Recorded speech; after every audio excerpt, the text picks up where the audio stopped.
number 93. Got the girls with me, the ladies, and we're ready to move forward. I'll turn it over to Adrian. Hello, everyone. Welcome. As Ty said, show number 93. We're 7 shy of a C note of 100. Something really special is going to happen on that one. Can't divulge the secrets to you yet, but you're going to want to make sure you're present. As Ty said, we're streaming live across YouTube, Facebook, and Instagram. You have a few moments to make sure you tag a friend, bring them on to this wholesaling journey.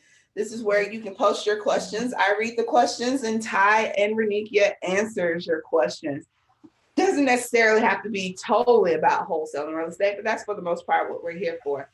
Let's see here. I see a few guys on Instagram.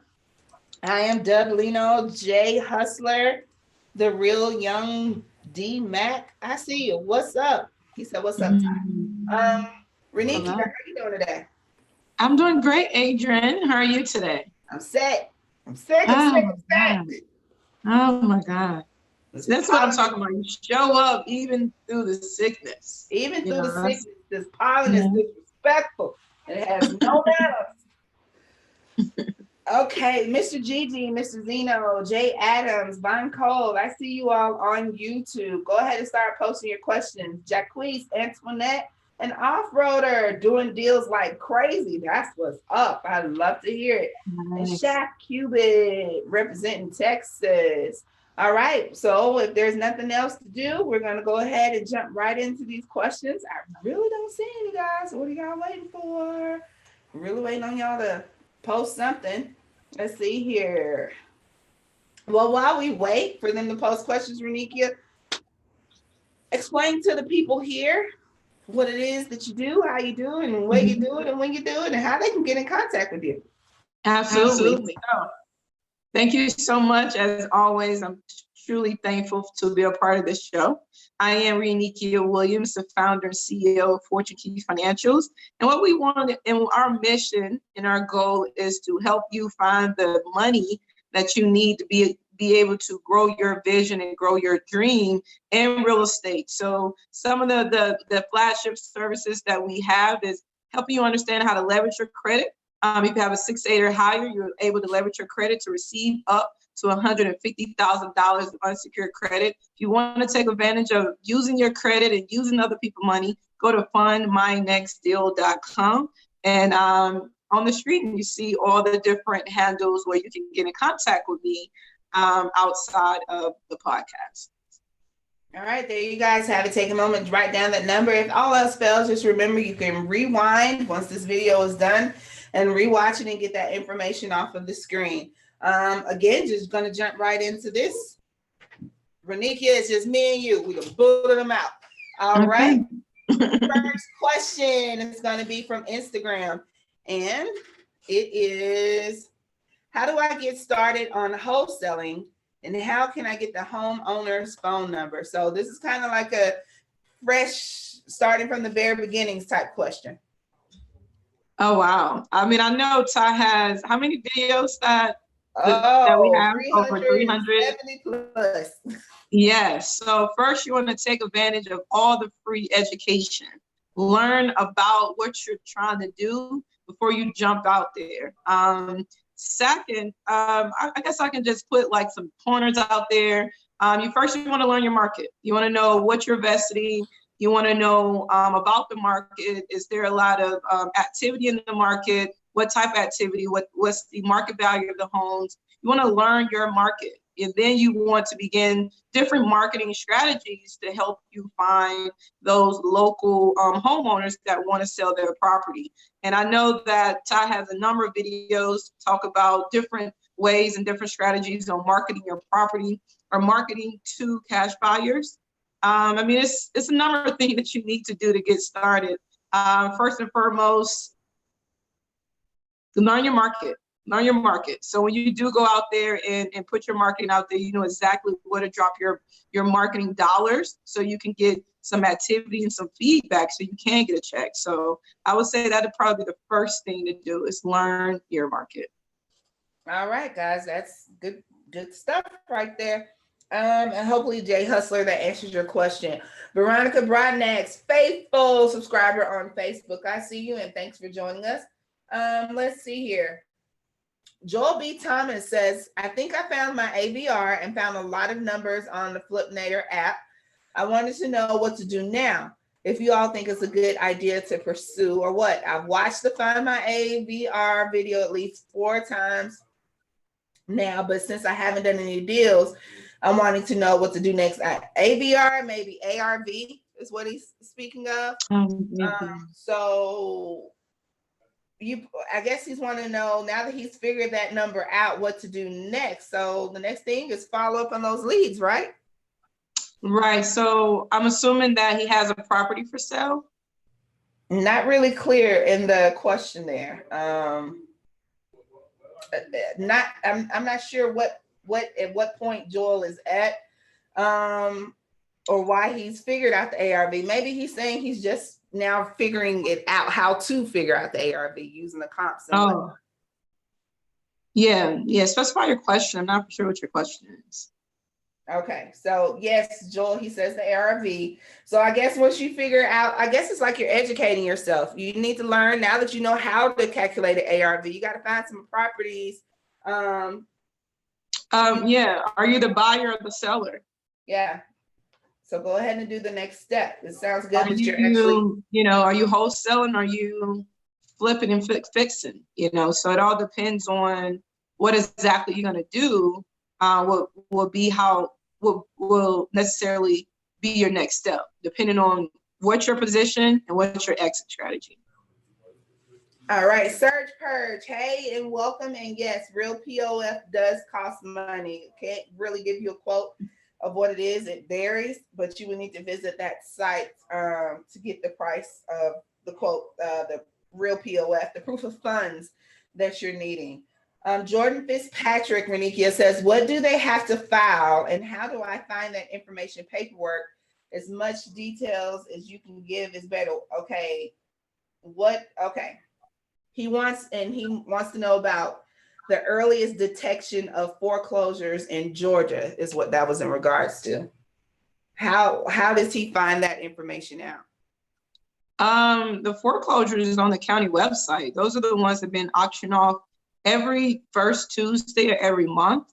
That is public records. You can find the list of foreclosures from the county website that's going to be auctioned off on that Tuesday of the first month. All right. So beyond when the county posting it, is it a way to know beforehand? Probably not, right? Because the bank without anything. No, there are websites out there that you can pay for that give you pre-foreclosure lists before it's been foreclosed on. So that's something that you may want to get into. I think, do Deal You Later provide that? I'm not sure. We'll have to hold that one for when the tide comes back. Not sure. Okay. I am Devlino wants to know, do you need a lawyer to flip real estate? And he's in Connecticut. So is there a blanket statement for that, or yes, no? I don't know. I guess he's meaning like at the end when you have your title company, or some states require an attorney. At that point you do, but prior to that, not really. I would recommend that you always use a title company or a lawyer to close each and every one of your deals. So regardless, whatever state that you're in, regardless if it's a title company state or attorney state, use it. Use an attorney to close your deal, because the attorney pull the title, make sure that your title is clear before you take that property. If you don't pay for title insurance and things of that nature, and you don't necessarily go through an attorney who pulls title and clears the title, there's a possibility that you will buy a property that has clouds on the title, such as liens. So, regardless of what state you're in, you want to always use an attorney or a title agency or title company. Okay, let's see here. Jay Hustler, and again, this is a question from Instagram. we're at the very, very beginning here. He wants to know how to get started in wholesaling and how do you go about finding homeowners' numbers. So first, I guess suggest you got to educate yourself, utilizing the videos, and you're here now, so you can't beat that. This is where you would come every Thursday to ask questions. So any good points on where to begin?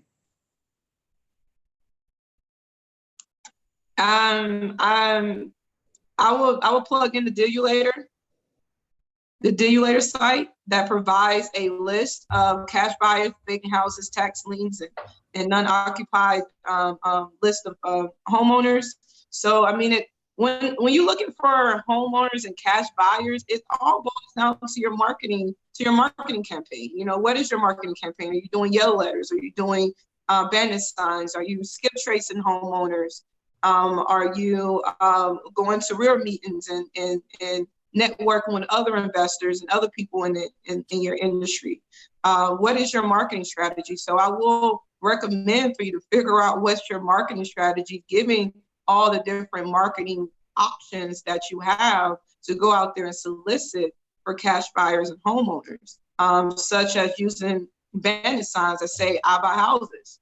Whoever calls your bandit signs most likely trying to sell a house or buy a house. So you want to take advantage of those different marketing strategies. See.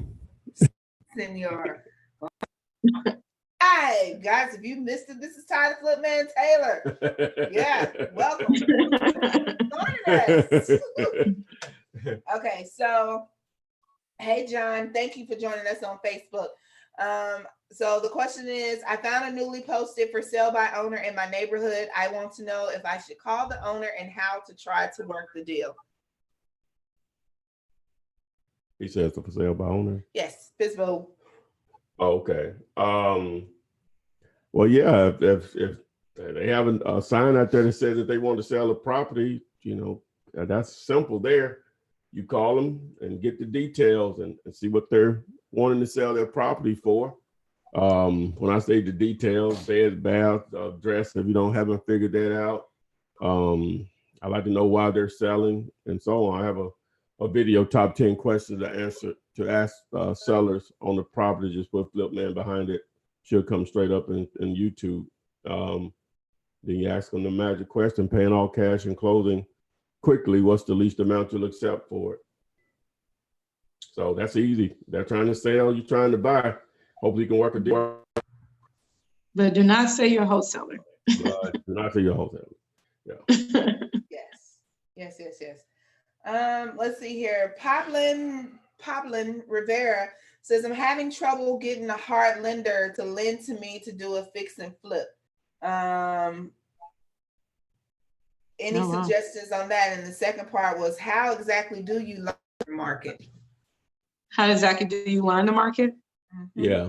He said the first question was, he getting a hard time getting hard Where money. are you located? What state are you in? Okay. Pavlin, if you could add on to that, where are you? Some states, there's not a lot of lenders that lend in every state. So, it could be your state. It could be you in the rural area and lenders don't want to lend, or your numbers is just not there. But I don't see, if your numbers make sense and you're in the right state that a lender will lend, why would be a problem? So that has to be. It may be the 20% that they want. He needs to be a little bit clear on why. He needs to be clear on why they're telling them no. Okay. So Pavlin, if you could follow up on that question. And what about learning your market? As far as what? It's probably a piggyback on what I said earlier. Yes. So. Okay. Ways to learn your market is driving for dollars. You want to get out there, talk to your local realtor, ask your realtor to let them, you want to find a realtor anyway to join your team. Ask your realtor to send you properties in hot areas that are booming, that you can go in and do a fix and flip in, or has you can purchase properties at a lower price, or you can flip them out at a higher price. So you may want to ask a realtor to kind of do some research for you on what are the hottest areas in the neighborhood. You can drive for dollars to figure out what areas there you will see more new construction and more renovations. What area? So if you drive for dollars, looking at what areas that you see more renovations and more new constructions in those areas. Oh, y'all just keep piggybacking. Now, Shaft, I'm gonna ask it because we ask questions and ask. How do you find a local realtor? Google. Oh wow. Google. Some of it you can be going to local real estate investment club meetings. You may find more real estate and investor friendly realtors at meetings. That would be a way. Again, I was being smart with Google, but really Google. You're going to be able to just talk to people because all agents are not built the same. And the thing about it, a lot of them, you're not just going to keep wasting their time. And you're going to have to find the right realtor, because if you just keep asking them for stuff, and no money is being made, a lot of them just ain't going to have the patience for that. So it's probably best to find one that's investor friendly and they know it takes time to get started. Wholesaler friendly is on a whole nother level, right? Because investor friendly in their minds means you got Bank account full of money. A bank account full right. of money, and you're just ready to spend it. If you get into trying to explain wholesaling to them, you're probably gonna lose them. I could just already don't in most spray cases, wholesaling to them. Yeah, you're gonna lose them. So man, the internet is so powerful right now. Yeah. You got to be more specific to me what you need one for. You know what I'm saying? Because there's so much free information out there, especially on real estate. What specifically are you using them for? Let's if you could be more clear on that. In my opinion, so. Go to your local real groups, your local real estate groups in this area, and just ask around. I mean, you want to connect with other wholesalers and ask them, learn, ask them as many questions that you can possibly think of and try to pick their brains about what areas should you start investing in. If you go to those real estate groups, a lot of those people are very open with kind of helping you or help them type of scenario, where I tell you where the great spots at, and you can go out there and find great properties in those areas. So use the local people in your area that's actually out there, moving and shaking. Go to your local real groups and connect with other investors in your area. All right, there you have it, guys. Sparky D, who's in Pasadena, California. Again, that answer is going to be the same for you, Google. But you want it's how can you tell when someone is calling from Google Voice and not your regular phone? That's all going to be in the settings, Sparky D. You're going to change it to where when you're going to put it in as Google Voice is different than a contact. And when that number is called, it's going to pop up on your screen. This is Google Voice, or whatever you choose to name it. We Buy Houses. You're going to know that that's your Google Voice number calling your phone. And that way you know how to answer it. We buy houses, or just good afternoon, to put on your business mindset. This is a business call. So you can't answer it, yo, what up? What it do? Nothing like that. But that's just simply a setting in Google. And if you don't answer it or you forward it to voicemail, it doesn't go to your phone's voicemail. It goes to your Google Voice voicemail. You're going to have to play with those settings, guys. And I'm sure there's plenty of YouTube videos on how to set it up. Tons of them.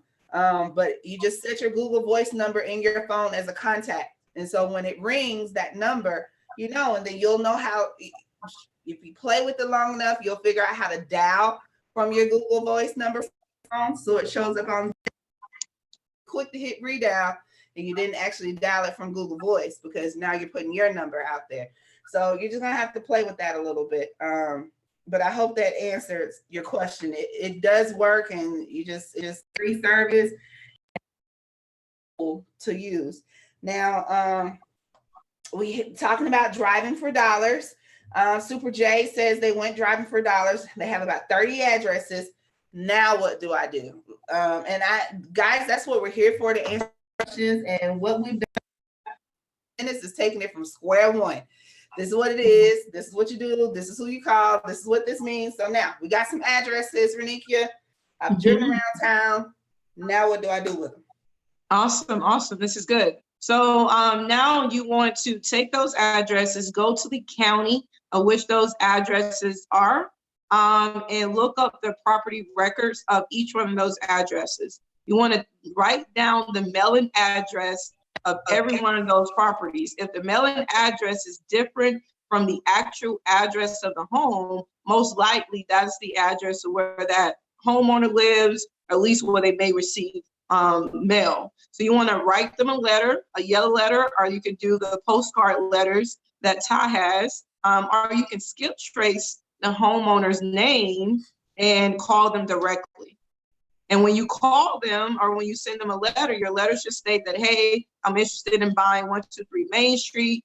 We are cash buyers. We can close in 10 to 14 days or whatever the case may be. All closing costs paid, and send them that letter. Or when you have them on the phone, you want to kind of ask them, are they selling the property that they're selling or that you have here, and you are a local buyer and you're looking to buy the property. Or you can get a subscription of Dealulator, aka PropStream. And I'm about to share my screen here to show you how. Once you actually get the service, you'll see my screen here. So you can't see this on Instagram, but you can go back to YouTube and see the replay. We're about 20 minutes in. All right, so basically, you put in the address. You say you got those 30 addresses. Put in the address. Just using an example. All right, you see the address populated there. All right, so now down here to the right, to the left, you see the map here. Going to get a little more detailed in this. You select details. There's the owner, right? Okay, so now we even have transaction history. They purchased it back in May of, in March. They purchased it in May of 2003. All right, you even show mortgage information. This is who they had their mortgage with, right? Get into tax information if you wanted to. Boom. Then one of the most important things is comparable sales.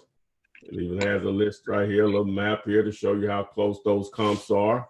So boom, everything there you need. So what else do you need? You need, we got that too. But anyway, so yeah, you get into comparable sales, you get into a value up here. Now, which really can't go by that all the way. You really need to dive into the comps here, but I'm not going to get into that. But just showing you how simple some of the things that it will offer you by using Dealulator, aka PropStream, to answer that question. Von Chambers, I see you asked there, what is Dealulator? I hope you saw that demonstration. Dealulator is a service that is available through you, is aka PropStream. You do have a 5-day free trial period, but it is a subscription service. And that adds a lot of benefit to your wholesaling game. So you need to question on whether you're serious about this and whether you want to invest in this tool. You do a lot with it. But I will go ahead and ask a question of a member on, YouTube. And she wants to know, is it necessary to have, this is LJ. LJ's question was, is it necessary to use all three? Dealulator, list source, and Melissa data, or are they all basically the same? No, LJ. No, they're not the same, but they will offer the same information as far as list. But as you can see, I'll go back here. Where are we? Let's see. I'll do that. And while Ty pulls that up, Tiffany Carter, I see you answering some questions in the chat. Normally I'm like, wait till we answer, but Tiffany did a great job of answering the question, whoever asked about the Google Voice. So thanks, I appreciate it. That's why I suggest to each of you to also join the Wholesaling Real Estate with the Flipman Facebook group. It has over, now it has over, I can't even see it. How many people's in this group? I don't know, 34, 35. Yeah, it's a couple of it's a few thousand people in there. And some of them are pretty savvy in the wholesaling, so they can answer some questions. And if we're not on or not available, just go there. Somebody surely has an answer, can give you some input or some great ideas, some feedback. Not saying that everything is 100%. It's a good place to go for some questions. What you got on your screen? Well, I'm going to short. She's asking about building lists like with Melissa Data and List Source. So assuming we're just going to use Los Angeles County, right? Mr. Zeno says Dealulator is worth it for reals. Going to use Los Angeles County list of free and clear properties, right? So you put in Los Angeles County, comma, CA, all right? And it's going to take a second to load because we're talking a few 100,000 properties in a county of that size. Just understand that this information is going to only be as accurate as it current as it's provided to the public. So while it's thinking here, but what I'm going to do, I'm basically going to build a single family list, free and clear, non-owner occupied. And okay, so it pulled up, what is that? Is that 4 million? Yeah, that's 4 million properties. All right, so what I'm going to do, I'm going to do non-owner occupied. I want to do free and clear. Now you can be more specific with zip codes. You can put in 5 zip codes at once, but I'm just for the sake of me demonstrating this. Ownership information, you can do individual or corporate together, or you just can select one of them. So I'm just going to go with individual to eliminate corporate ownership. And I want to say that they've owned the property for at least 10 years or more. All right, you can get into sales date, but they sort of make it a little easier by doing that. You can do out-of-state owners if you wanted to. You can do vacants. As you look here, there's some other selections here: MLS, pre-foreclosure, liens, cash buyers, high equity, vacant, bankruptcy, divorce, auctions. All right, and so I think that's enough information for this. So boom, so it put up 60,000. That's still a lot. So we want to, if we want to break this down a little more, so we might just do out-of-state owners, right? So now it broke it down to 37, almost 3,800. Okay, so from that point, if you wanted to, you can select all here by selecting all of those, and then hit add to list, and you would build a list of things there. So which is showing I have more, but I can get more if I want it. So that's basically it. And you download the list, export it, and now you can use that list for cold calling and or direct mail if you wanted to. So I just wanted to demonstrate how to quickly build a list. By this criteria is going to be, you may want to do on it. You may want to target for pre-foreclosures or foreclosures. So it just depends on what you're looking for. Cash buyers list, not buyers list. All of those are not investors. Some of those people bought to live in those houses. But if you build a list of, say it spits out a list of 400 cash buyers and 60 of those are actually investors, that's a lot. So even if it was 10, that's a lot. Keep that in mind when you so next question. All right, there you have it. And for those of you on Instagram, I know you hear Ty, you can't see the visual video. And once we're done today, and you can rewatch it and get a step-by-step of what he did on the screen there. And yes, I agree. A user on YouTube says the fee that you pay once a month isn't that bad once you consider that you could be making up to $10,000 a month. Just saying, you have to look at the bigger picture there. You have to look at the things that how often you eat out, how often you go to Starbucks, how often, you do those drive-throughs, how many movies. So what of that can you sacrifice to offset Dealulator for 1 or 2, 3 months? I can't tell you how long. It's all based on how much work you put into it to offset that, to make that one deal. And then you can pay the subscription up for a year and just not even worry about it. So what's it worth to you? Is it worth you sacrificing Mickey D's, Zaxby's, and Starbucks? If it's not, then hey, it might be too much. But you get to determine that, not me. $3 a day. Oh, Monopoly Mall, and this is from Instagram, wants to know how much is it to open escrow after getting the property under contract? Cost you anything. Maybe he's talking to Well, Ernest. if you're going to pull a title, if you're going to initiate that, they may want to ask for that up front. But if your buyer's initiating that, it won't cost anything unless, like I say, but that's not a cost. Earnest money is not a cost, because that's part of just securing the deal or whatever. Okay. So I have a subscriber here on YouTube. It says, what do you think, or what's your opinion, or some guys, on an attorney that wants a $600 fee up front before even looking at their deals? I can't even find the question. Wow. Oh, is it normal for a closing attorney to charge you $600 up front to handle your deals? And this person is located in Boston, Massachusetts. Absolutely not. I never heard of that. I mean, is it a retainer? Like what? I don't know. What it is? Money back? Yeah, find someone else. It's not that serious. Yeah, it's not. Find somebody else, especially in a city of that size. It has to be. Find somebody else. Yeah. Oh my God, it's hundreds, hundreds, Yeah. and so most of them starving. Can you explain to maybe? And again, I like putting myself in the layman's shoes as well. Why wouldn't you pay somebody $600? I know you don't give me that face, because that face says duh. But no, why wouldn't you? Because some of our subscribers might not know. They might think, well, you're right, man. So we just breeze by. What makes no sense? That's not normal. That's why it's not normal for you to pay an attorney fee up front. Attorney gets paid at the closing table. Yeah, unless the attorney is initiating the title work, and he didn't want to be on the hook for it. That's the only reason. But is that $600? That's true. Oh, it could be $600. In some market, it can be easy $600. Yeah. Okay. That's the only reason. But that's not normal. I could think of anyway. Yeah, it's not normal. And can I tie that into, that's why we advise subscribers not to get a house under contract and run straight to the title company saying, hey, pull the title. This is why you don't want to do it. Because you kind of want to have your end buyer in place before you submit your contracts to the closing attorney. You want to have that in place because you want your end buyer to put up earnest money. And just to piggyback on the last question about escrow, when you submit your earnest money to the attorney, it automatically opens up an escrow. They just put it into their escrow account at the attorney office, but there's no fee for that.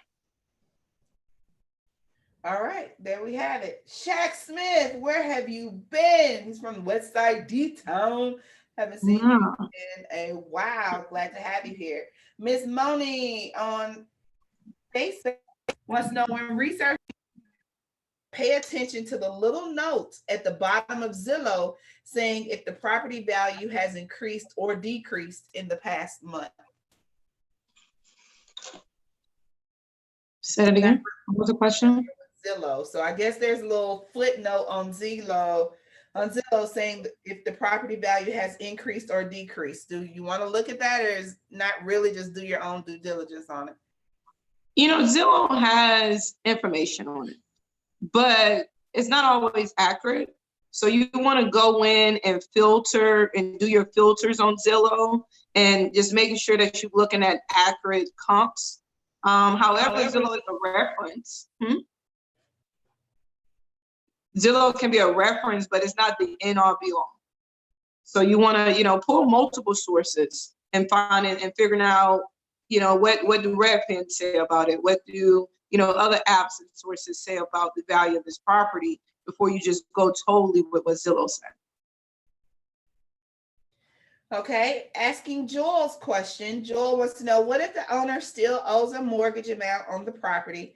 Do I have to deal with their bank lender to complete the transaction, or is that on them to sell in order to get the title to sell? That's all done once you get to the closing table. That's a factor. That's why you say minus any unpaid mortgage, taxes, or liens. That should be a part of your cost as well, right? Absolutely. So you're absolutely right. So that is paid off at the closing table.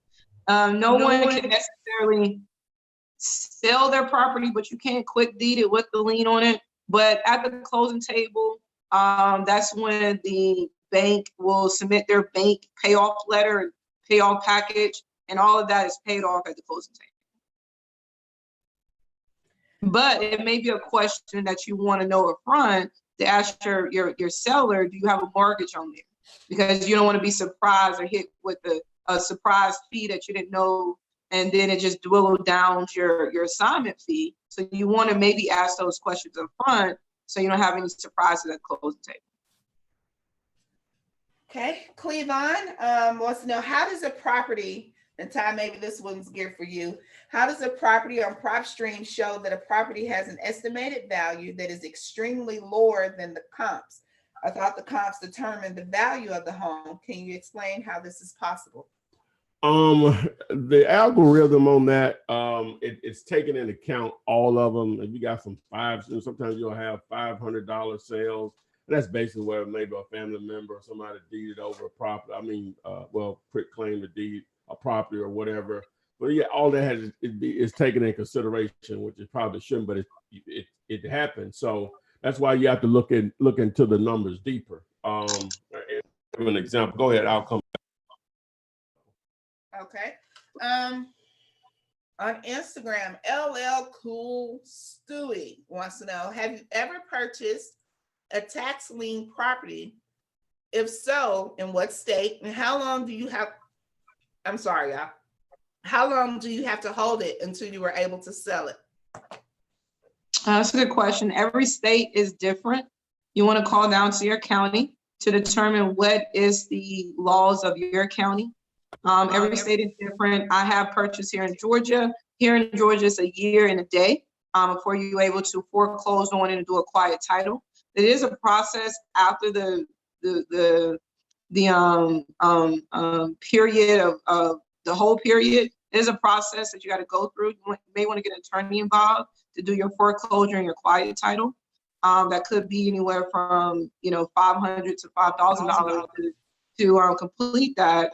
But every county is different, so you want to connect with your county to determine that time frame. Okay, Renikia, this is kind of a two-part. So let me go into that. Ty has something for us. Yeah, that last question about he was asking about the PropStream and estimated value, whatever. So I have a property pulled up here, and for even for me, where I got a property near here that I'm trying to do a deal on it, and the comp's going to be a little bit all over the place, right? So I got the address in here, so I go in here to comparable sales, okay, and you see the square footage there on this property. All right, so the first thing I always like to do is I'm going to go from a couple of ways of doing it. I'm going to go from high to low. So you just go there to sales and tap it twice to go from high to low. All right, so the property, the dark circle here is the actual property. And so if I zoom in on this a little more, you can see the properties and those sales based on the numbers up here. Now, an appraiser can easily go up to a mile radius as far as identifying a property, but sometimes the numbers can get just totally out of whack, even in a quarter of a mile.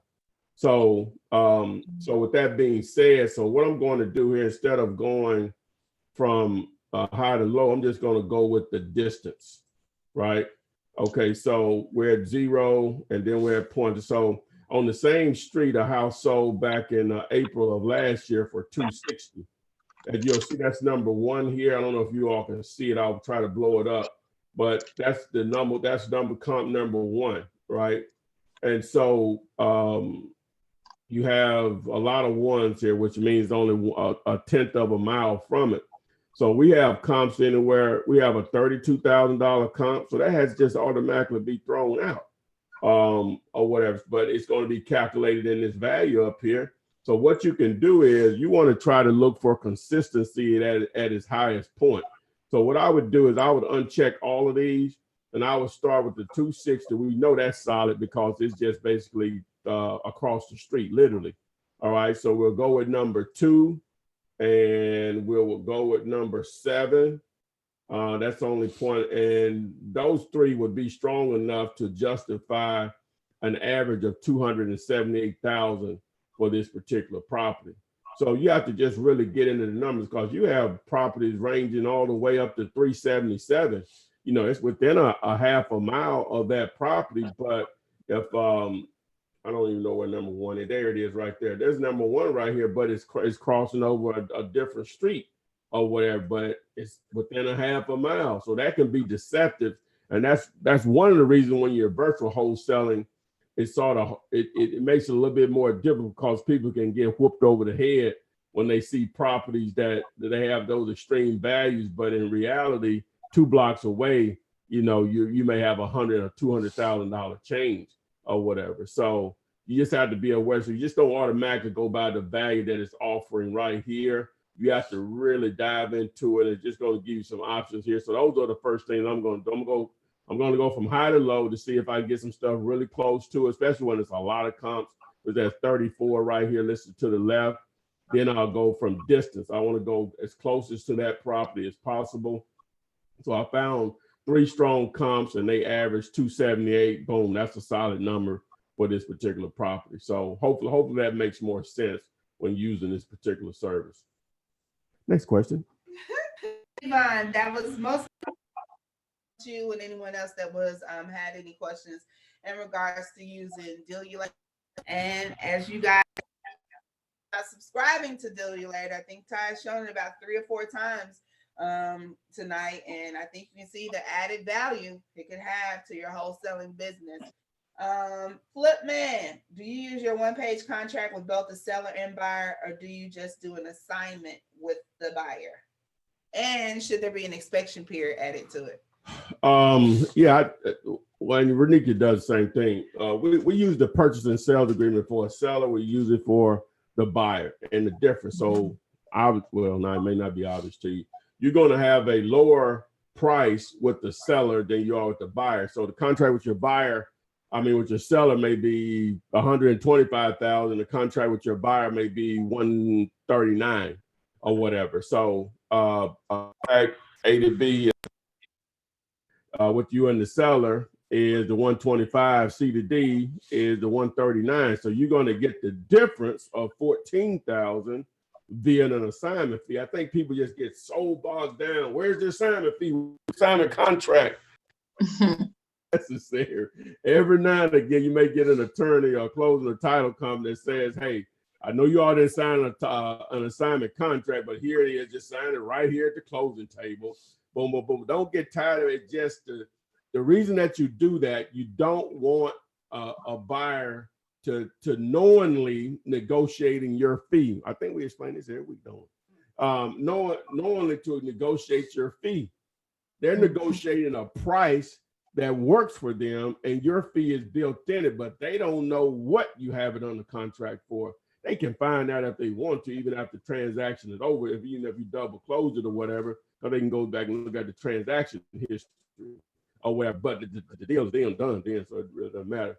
But the point is that you want them to negotiate the price that's going to work for them. Because if you told, say, I want $14,000 an assignment fee, then they're going to negotiate your $14,000, right? Absolutely. They Every time. really are doing it, but they don't know that they're doing it. You may have that property on the contract for $1, as I always use, and hey, you just walked away with $138,999. That's it, right? Right. So you know what I'm saying. So that's why don't get bogged down because you don't see an assignment contract. An assignment is still being initiated. Right. And I like Wiley. Wiley says control the deal. A lot of you guys starting out a little nervous. You have to control it. Be in charge of this deal. Don't let the seller dictate what's going on. Don't let your buyer dictate. You are the owner of this deal.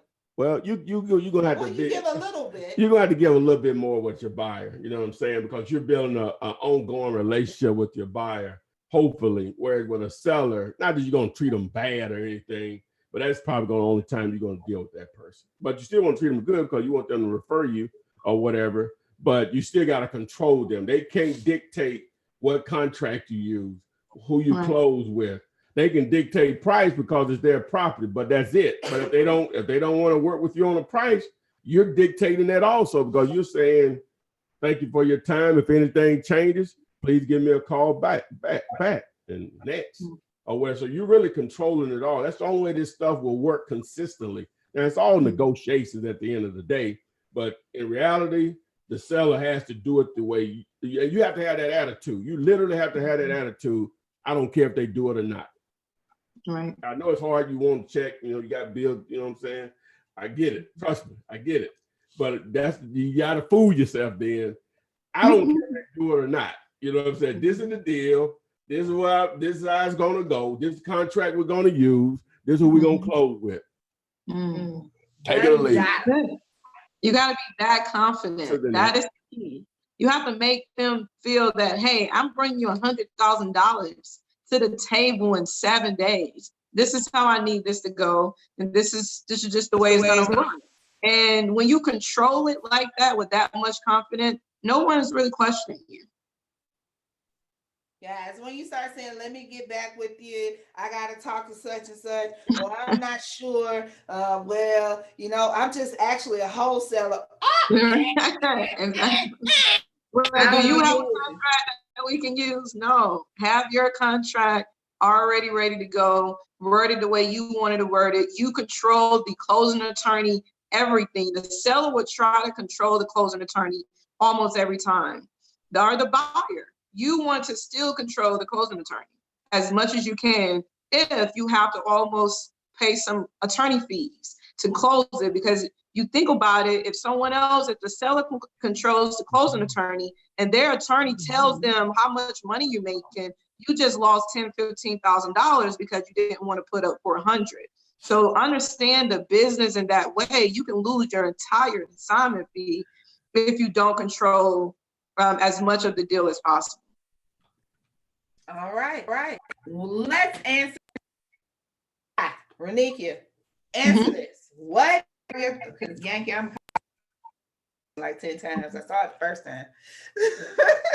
Yankee, he wants to. What are your thoughts on properties? On what? He's breaking up. I'm supposed to have in the past. That ain't Actually, never. There's like 4 people in the comments. That's not his thing. He really don't fool with that. Oh, in the past, I've said that, but I have something coming that'll probably be out next week. That I was gonna let Renika answer. So in the past, that hadn't been my thing, but. It's a learning process. My eyes, where I was blind, you can see. Now I can see. What was the question? What was the question? What do we think about? What do you say? Probate leads. What do I think about probate leads? Probate property. Generating leads, probate. I think about generating leads on all levels. Every level is important. Probate is a niche. It's a certain niche, and you gotta want to work that niche. You may be dealing with a family for 6 months to a year to 2-3 years before they get every one of their family members on the same board and the same accord to sell mama's house. So it's a niche. It is a great way to find leads, but use it as one of the many marketing strategies in your campaign. So y'all already know a website is coming. I just I hadn't decided on the name yet, but in this arena, they got a unique way of being able to make that a lot easier to target probate. Mm-hmm. So y'all already know a T-shirt and the website is. It's a good niche. You have to be mindful that these people just lost their family member. So when you going in and you negotiating with them, just be mindful of the whole process. It's niche. Have a little bit of compassion. You go compassion. Just a little bit. You gotta finesse it a little bit. Yeah. But some of y'all don't show up at the daggone funeral home. Some of y'all trying to set up. Hey, do it. That's the real sharks out here. Yeah, the dude that when I first got into business and when I started going to this guy. His name was Don Williams. I think he's deceased now, but one of his methods of finding deals was he would look through this when the newspapers were, just newspaper were still prevalent. He would go through the obituary every day because it would have the person's address listed there. All right. And so he would, figure out if they were homeowners. And so, the funeral was going to be in that time frame. So he would send a letter to the address, the week, of the funeral, hoping he can catch the decision maker. They found a lot of houses that way. You know what I'm saying? We ain't had that in a long time, but that's getting gamey. That's almost the best time. All the family together. He had some unique techniques. His thing was doing owner financing. So he would get a house, owner finance from the seller, and then he would owner finance it back out. So you take the landlord now, you can do that with lease options, subject to or whatever. But he would actually get in there and leave a free and clear property. Now, according to what he said, and this was years ago, and I guess these stats can be looked up. Now he's taking all types of properties into consideration. He said that 50% of the single family properties in the U.S. people that owe anything on them. Of course, that leaves a huge opportunity to do some owner financing. So that was his thing. So how he said, I just remember all this because I would go to his thing. I probably went like 3 months in a row because they would only just be once on a Saturday throughout a month. And I went probably 3 or 4 times. I finally realized he's saying the same. He goes through the same thing each month. So and so he said the way he would determine if a tenant was somebody that he was going to owner finance the property to or not. He said one of the things that he would do is, he'll talk to him or whatever. So when he get ready to leave, he go look at their car. He said if their car was junky or, you know what I'm saying? He said more than likely they weren't going to be good payers. Oh, wow. He said that was like one of his things to determine or not whether or not they were going to be good, they were going to pay on time or whatever. Oh, wow. And so one other thing, he's the one that I got some of y'all said they know everything. They said that ain't his thing, talking about probate. He forgot Lee. I know working it like that. But one other thing he said people get caught up into, and I've heard me say this before, where they would like to live or where they wouldn't live. Or whatever, when they're doing real estate, it's up to you. You have to go with what you're comfortable with. But his thing was every house is a step up for somebody. He said, I don't care where you live right now. And some of y'all probably live in some of the best looking houses in this market. For a lot of people, that house ain't good enough. And then some of your other people, it's a mansion for. He said, if you don't believe me, he said, take the worst looking house you could find in Birmingham and you get the deed to it. Go down there to downtown and hand it to one of those homeless people, and I can assure you they'll be happy to get it. So his point was you can't get caught up into where you want to live, where you wouldn't like to, all that stuff, because the checks cash the same or whatever if it's an opportunity. But he just had a lot of he just had a matter of fact, just to end this, my friend, if y'all have heard my little story about how I got interested in real estate. Not the insurance salesman. No, not here. Not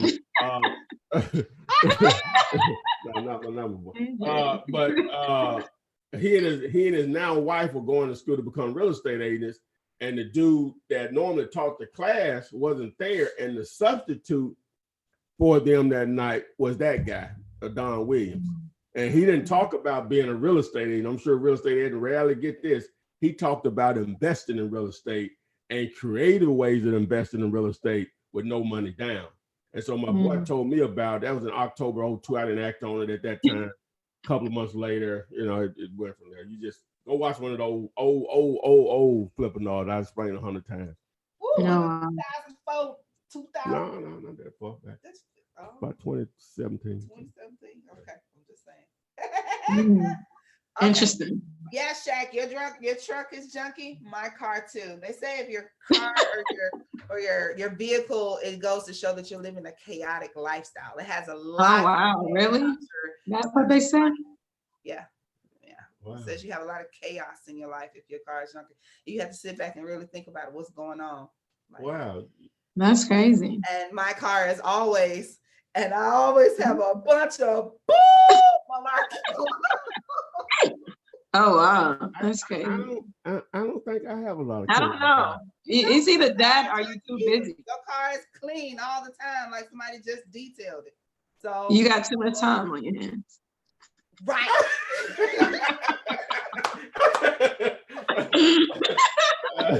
You want to want to jump out and wipe off your rims and stuff. Huh?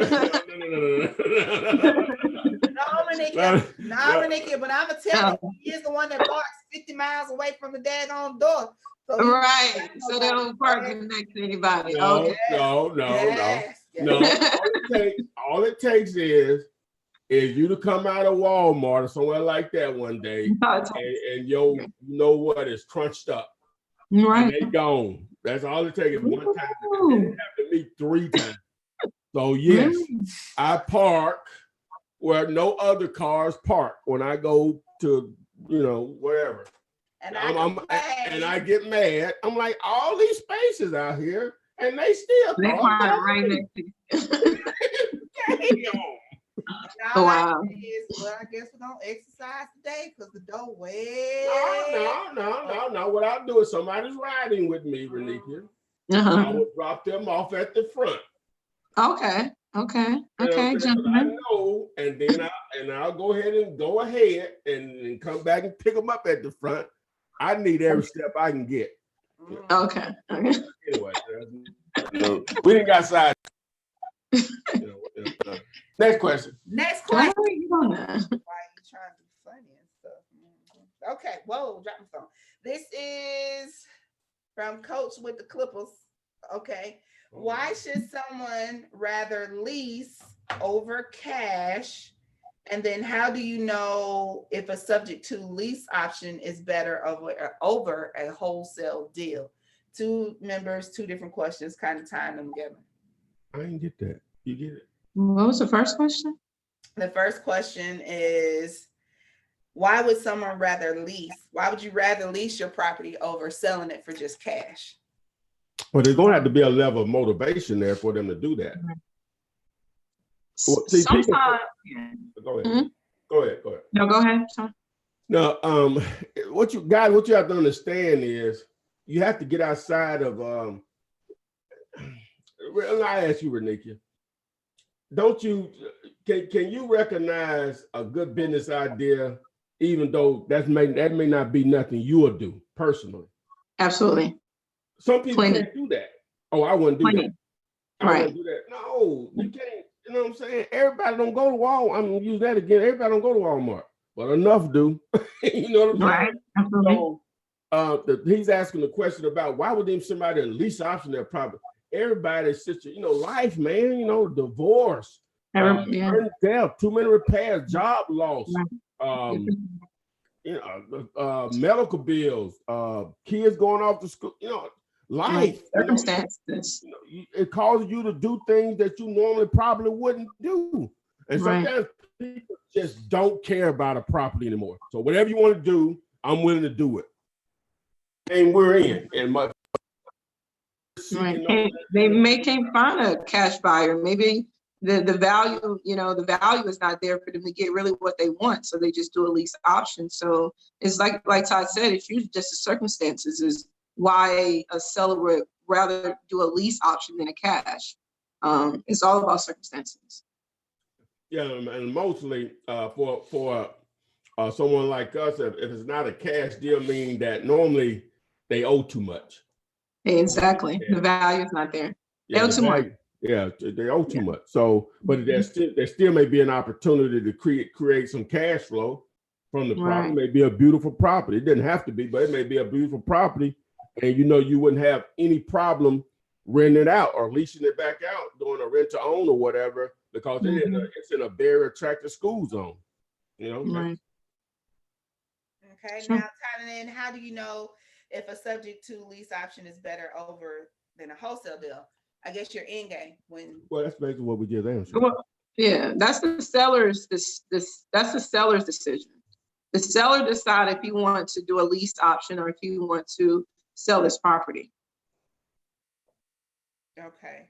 Well, they just asked because in prior videos, Flipman talks about how not to leave money on the table by having knowledge on subject to and lease options.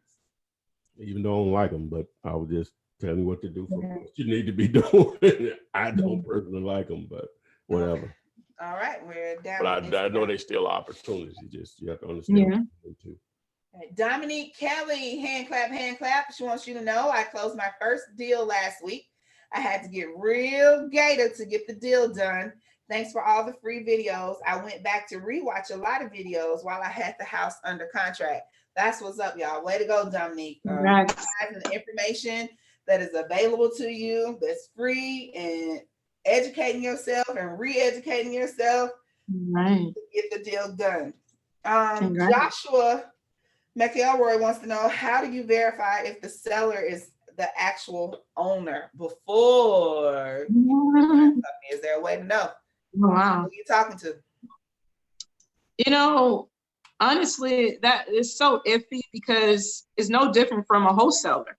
You know, I'm signing my contract, although I'm contractual, have access to this property, but my name is not on the deed. My name is not on the property records.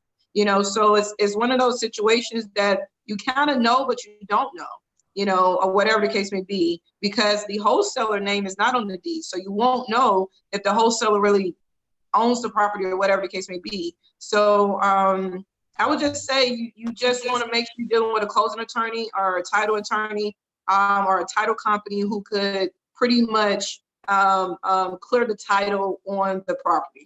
So you know exactly, attorney cannot sell the property without the original person that's on the deed signing off on it.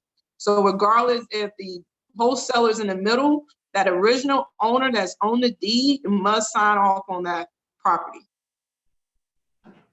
All right, so McCallett, Miss Chalet, that might be Miss Chalet, found an $80,000 foreclosed home, been there months. The mom, dad died, and it's to her daughter now. Can I get Ty to coach me through this wholesale? The home is in excellent condition. Yeah, I need Ty to coach me through my first wholesale. How do I go about that? So how can she reach out to you? 50-50 deal. She asked him for to help her go through her first wholesale deal. She have it on the contract? I think so. What are the numbers on it? I don't have numbers. She just said, she says found an $80,000 foreclosed home, been there for months. So maybe he hasn't done all the legwork necessary. Well, if it's a foreclosed home, number one, it sounds like it sounds like the lender hadn't put it back on the market. Now, you can reach out to them, you know, but normally they don't like to sell individual properties like that without going through an agent. They'll sell you a portfolio of property or notes, you know what I'm saying? But just one individual property. A for effort, baby girl, but we need more information on that one. Okay. Tiffany Carter, that will be about 100 websites now. Nope, 101. She came with the jokes. Don't roll your eyes at Tiffany. I don't see you. Renikia. So I have a subscriber here, Damon Brown. He might have at the beginning, but his question is, I have your email. So for anyone else that wants to know how to get in contact with Renikia, she's going to explain to you how. We're going to put it up on the screen, and she's going to explain she can provide to you her team that she's put together to help you in your wholesaling journey, your buying whole, your flipping, all of that. What you got, Ree? Absolutely. Thank you so much.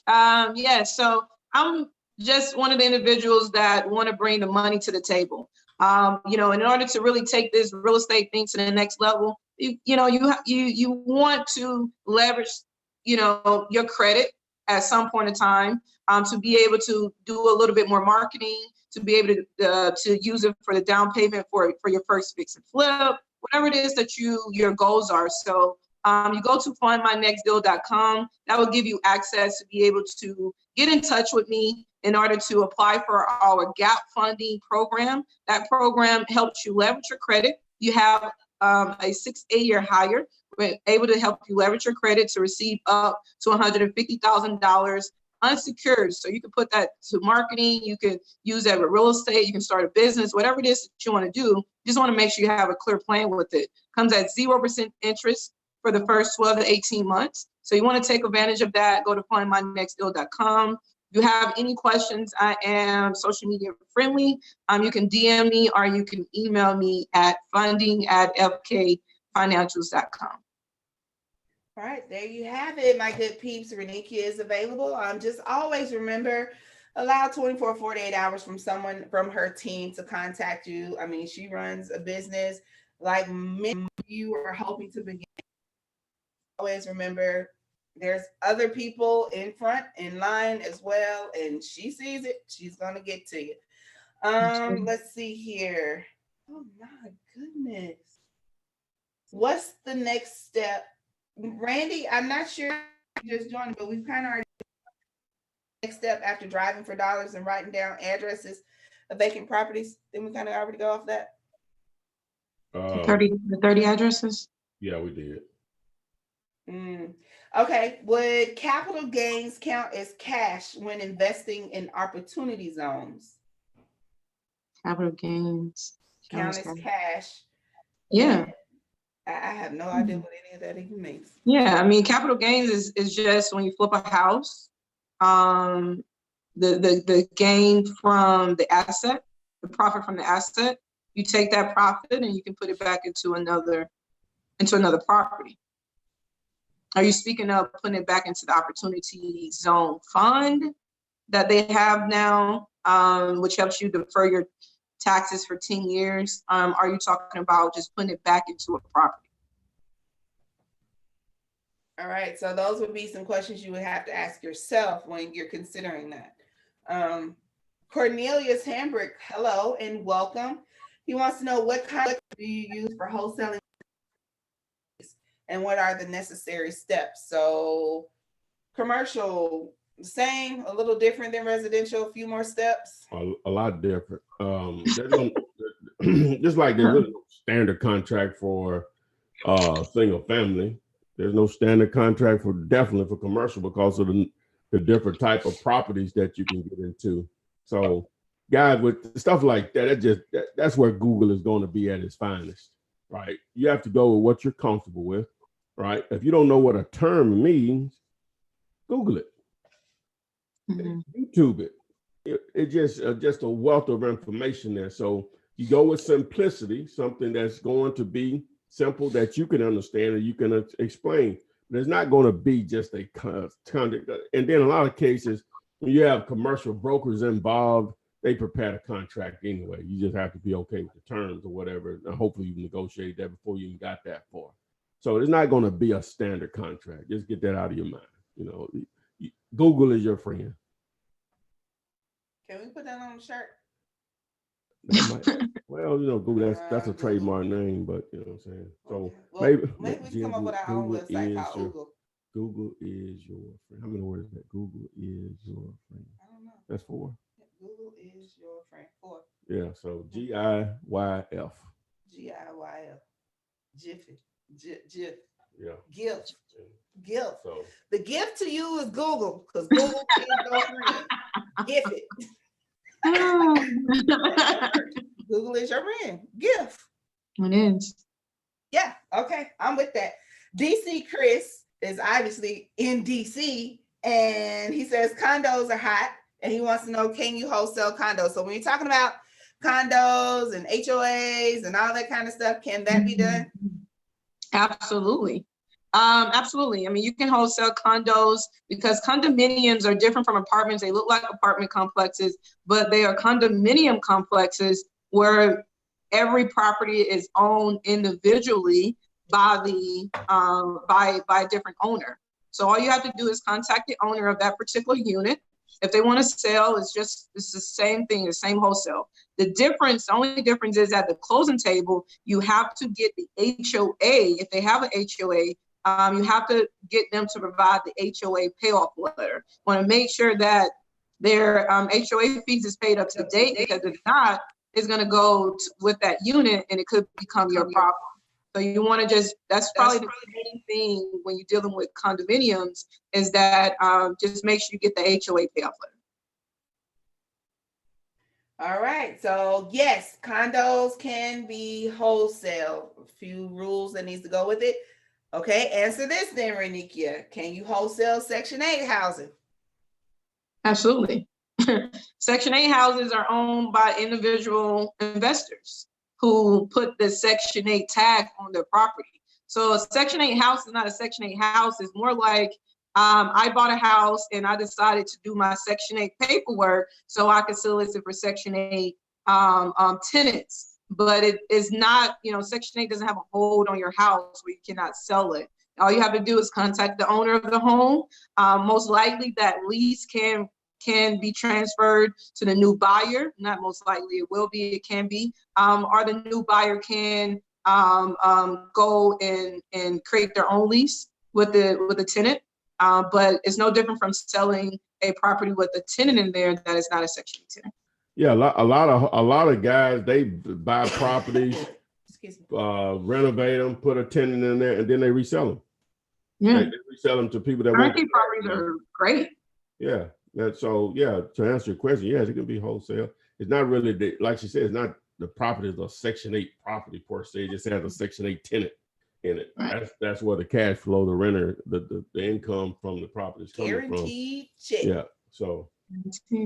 All right, since we're going down the list. So that was a yes for condos. That was a yes for houses tagged as Section 8.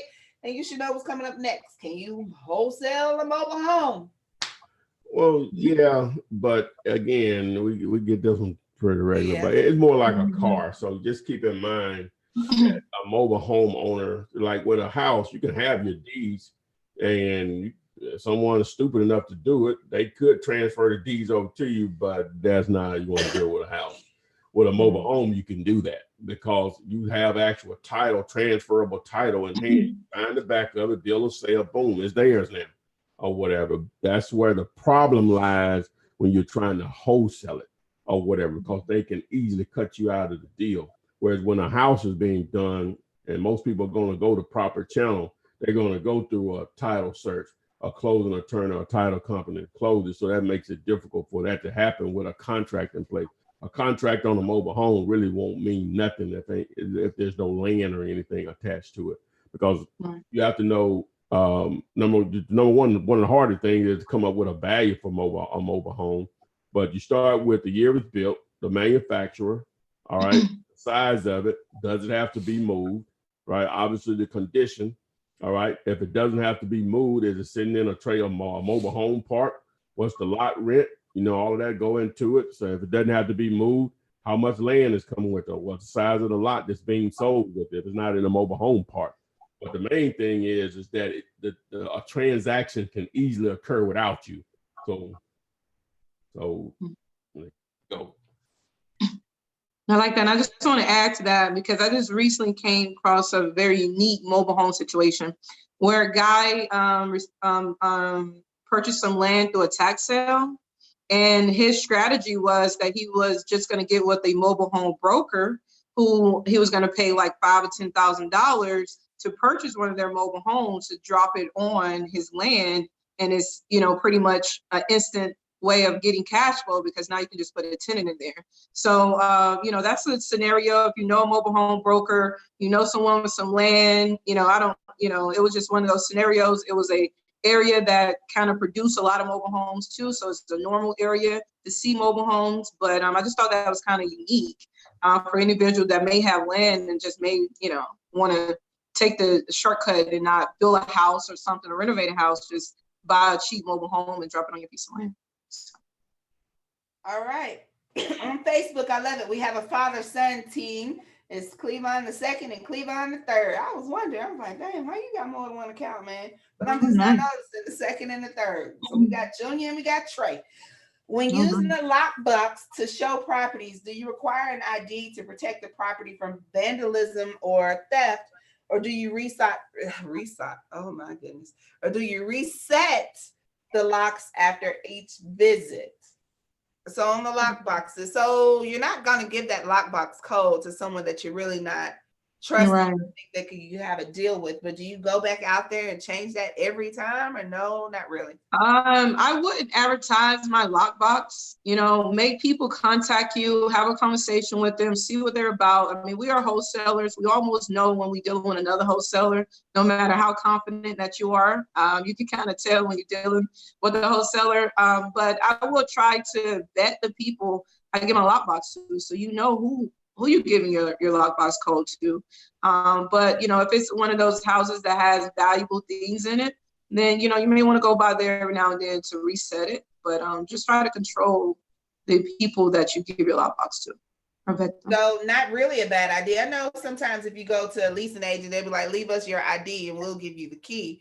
And when you bring me back my key, I'll give you back your ID. So you can do that. But as an investor is a little bit different.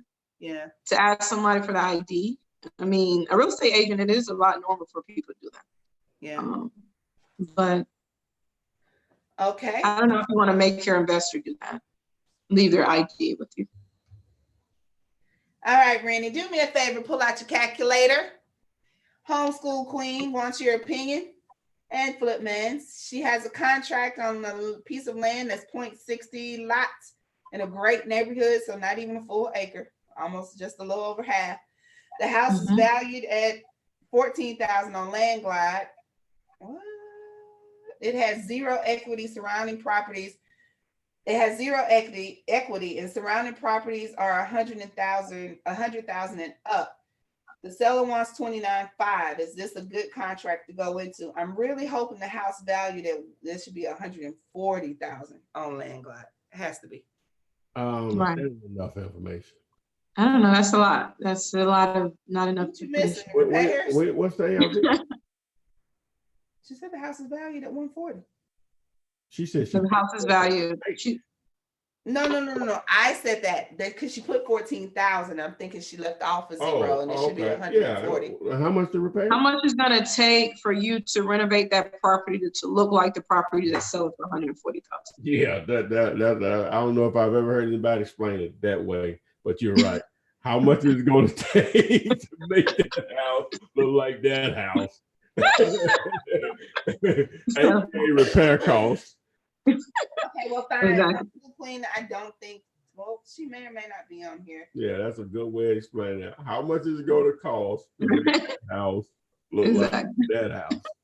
Because people will say that, hey, all I need is to put $5,000 into it, I can make 100. It's like, why would someone sell their property that low? And if that's all you needed to put into the property. So, okay, so I'm going to use that. Don't give them nothing else. Okay, guys, I was hoping Homeschool Queen could have had that information, but not. But we've been on for over an hour. We're here every Thursday. I don't have anything else to input. Ty, you? Other than for them to expect the goodies. Oh yeah, expect next week. Everything go like far with probate is in play. Probate is in play. Put that on the shirt too. And GIF, Google it, GIF it. Okay, so guys, we'll be here next Thursday for show number 94. We're approaching 100 quickly. Stay with us and make sure you keep your phone alerted and subscribed. I said that wrong. So you can find out what we're going to do for that 100th show. It's going to be a doozy. It's going to be something that you guys have been asking for. You're going to love it. And with all that said, we'll see you on the flip side. Tell them bye. Next week. Bye.